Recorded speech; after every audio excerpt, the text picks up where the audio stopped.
உணவில் பெருவகையான மாற்றங்கள் வந்து அதே மாதிரி அன்னைக்கு சும்மா தேவைக்கு கொஞ்சோண்டு உப்பு போட்டாங்க, தேவைக்கு கொஞ்சோண்டு மிளகாய் சேர்த்துட்டாங்க, தேவைக்கு கொஞ்சோண்டு புளியை சேர்த்துட்டாங்க.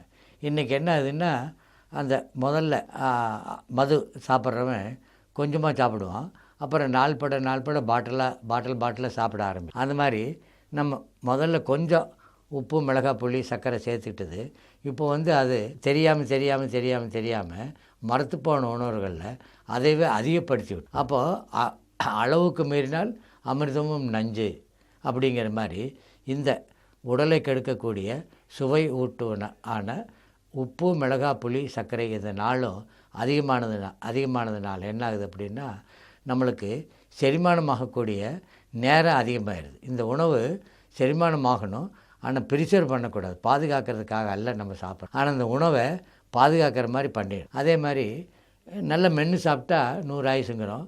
நம்ம சாப்பிடக்கூடிய எந்த உணவுமே தயிர் சாதமோ சாம்பார் சாதமோ அல்லது ரசஞ்சாதமோ அல்லது இட்லி தோசை சப்பாத்தி பூரியோ இது எல்லாமே எளிதில் விழுங்கக்கூடிய உணவாக தான் இருக்குது.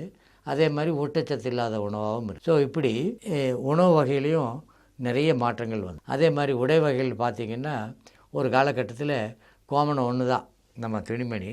அதே மாதிரி எல்லாருமே ஒரு பெண்கள் ஒரு சேலை அல்லது ஒரு வேட்டி ஆண்கள் தான் வச்சுட்டு இருந்தாங்க. அதைவே குளிச்சுட்டு துவைச்சி போட்டுட்டு குளிச்சுட்டு அது காஞ்சோன்னே எடுத்து கட்டிக்குவோம். இன்றைக்கி என்னென்னா அளவு கடந்த துணிமணிகள், அதே மாதிரி செயற்கை உடைகள். அன்றைக்கெல்லாம் கதராடை அல்லது கைத்தறி ஆடை, அதை தவிட்டால் வேறு இந்த பாலிஸ்டர் செயற்கை ஆடைகள் எல்லாமே வந்து 1960க்கு மேலே வந்தது தான்.